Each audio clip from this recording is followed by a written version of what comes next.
Hello, everybody, and welcome back to Blue Jays Today. We're your boys. We always got something to say about the Toronto Blue Jays. I'm your host, Adam Peddle. And I'm your host, Nicholas Playlog. We are now at the end of the All-Star break, and we are in full trade deadline season. The Toronto Blue Jays trade reports are starting to fly, folks. And we got a couple in here that I think you are going to be very interested in. Before we get into it, please make sure to hit that like, smash the subscribe button, and of course, let us know your thoughts down below. Now, I want to start this whole thing off by just setting the stage. And the stage is the Toronto Blue Jays are, one, good at baseball, better than everyone would have expected. Let's go. And two, according to Buster Olney, they will be entering this trade deadline very aggressively. Toronto could be one of the most aggressive teams at the trade deadline, and I think that makes a lot of sense because whilst they have been very, very good, there are obviously still holes on this roster. Yeah, like, we're not going to talk... Well, actually, we are going to talk about it in this video. The starting pitcher, you know, we do need one of those. The bullpen help, it's been good, but we definitely want to lock down a few more guys, especially with how many injuries we've been having so far.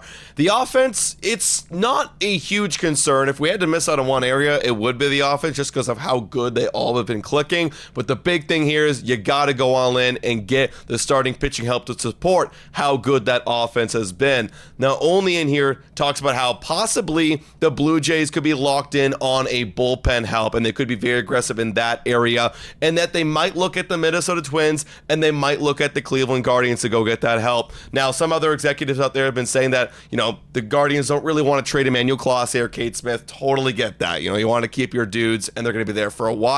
But that doesn't stop them from trading away some other guys on that list as well, Nick. Yeah, I mean, 100%. You know that Cleveland, and Minnesota too, actually, but Cleveland especially, like, they're kind of a pitching factory over there. Like, they just breed great pitchers. They develop them better than anybody, and they have a long list of individuals over there that could be really solid. Alan Perkins from TSN came out and brought up this name right here, Hunter Gaddis. Now, both Adam and I weren't super familiar with Hunter Gaddis prior to this article being released, but considering the Toronto Blue Jays are, one, looking to be very aggressive, and considering an executive believes that they are going to be tied with the Cleveland Guardians, Hunter Gaddis could make a ton of sense for Toronto. Yeah, it's not the splashy move that everyone's looking at, like the Clases, like the Johan Durants. I totally get it, but this actually sounds like a Ross Atkins move. This season so far, you know, Gaddis has been just fine. He's got a .3 WAR, you know, the typical middle relief pitcher with a 3.69 ERA, whip of 1.385. Not the greatest, but the good thing about Gaddis and why it's a typical Ross Atkins move is the fact that he's got a ton of control. He's a free agent till 2030. He's 27 years old. And what's kind of exciting for me is that he actually has proven that he can do it in the past. He's got an ERA last year in the 1.57 range. It is 1.57 ERA with a whip of 0.76. That wasn't just 2 innings, 3 innings. That was 74 innings last year. So he can do it. He doesn't have like over electrifying stuff. Like if fastball velocity sits at 95, you know, he's got a changeup, he's got a slider, you know, nothing's really overpowering other than maybe that slider's got some good breaking ball value to it. But, you know, this is a dude that you can control and kind of have in the bullpen for as long as he's good, right? Yeah, 100%. I mean, and the guy's 27 too, and we know that bullpen arms can be volatile, right? Like one of the guys that we are seriously relying on this year is Jimmy Garcia. There's been years where Jimmy Garcia has not been that good. And then there's been times where he is like looking like the best closer in all of baseball. Hunter Gaddis, I think, would fit into that same kind of tier or area, right? This season might not be his best stuff, but Pete Walker, hey, you want to fix that dude? Put him in there. He would fit in beautifully. This would be a middle of or kind of, you know, high leverage to mid innings bullpen arm for the Toronto Blue Jays this season. And you look over at that pen right now, there's a lot of ERAs to like. There's a lot of guys who have instilled me with confidence who I didn't expect to instill me with confidence, but eventually they are going to start to get fatigued. We saw that we were kind of, I don't want to say like limping into the All-Star break, but it felt like we were a series or 2 series away from, oh shit, this is a bit of a problem because those guys were getting overworked. You had Chris Bassett come out of the pen. Literally, like Chris Bassett was coming into relief, right? Like this is the middle of the season, so it's clear that this is going to become a problem sooner rather than later. Going out and getting somebody like Hunter Gaddis who could throw 74 innings out of the pen. He proved it last year.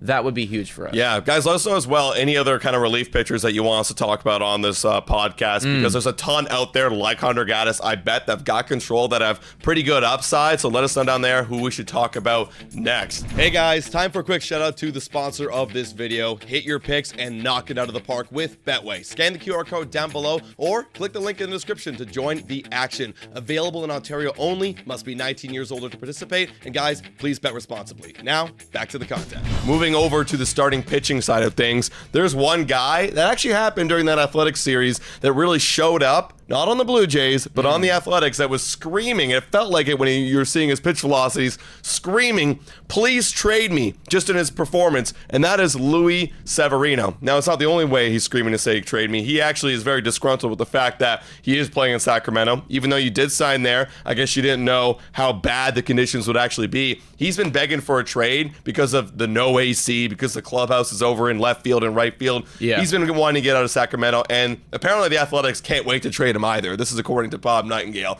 So it almost feels like inevitable that he is going to get traded. Now, which team should pick him up? Well, here comes the Toronto Blue Jays. What I say about the other guy, right? Like Hunter Gaddis, controllable, and that's what they need. Somebody that has shown in the past that he can be very, very good. Now, this season, on the entire season, it has been pretty rocky. The guy's got a 5.16 ERA, over 113 innings. So definitely eating innings, but giving up a lot of hits, giving up a lot of walks, and ultimately letting people score around the bases. The one thing that I think that Ross Atkins and the Blue Jays management could really sell themselves on with Luis Severino, though, is those home and away splits, man. When he is out of Sacramento, this dude is right back to being that ace that he was with the Yankees years and years and years ago. He's got a 3.04 ERA in that time, over 47.1 innings. When he is at home, that's where you see the whip skyrocket. That's where you see the ERA go through the roof.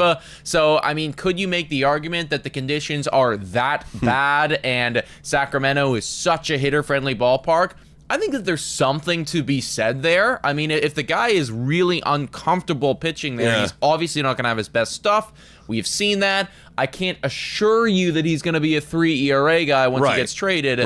But I do think that there is some smoke to that fire to that smoke. Yeah, no, there definitely is. I mean, like we heard on the broadcast when he was pitching against the Blue Jays that he likes to go into the clubhouse and pedal on a bike in between his innings to keep active and be an AC. Well, there is no clubhouse to go and pedal in on a bike in Sacramento. You're just sweating in a box, and that can affect a pitcher. We actually did see too that like his grip was starting to get a little bit loose out there, like just sweating all over the ball. That's a factor too. Why not come over to Rogers Center? We got AC in the dome. I'm sure he'll absolutely love that. But I could definitely believe the Blue Jays with their financial capabilities going and acquiring him, because he is going to cost roughly $67 million, I believe it is.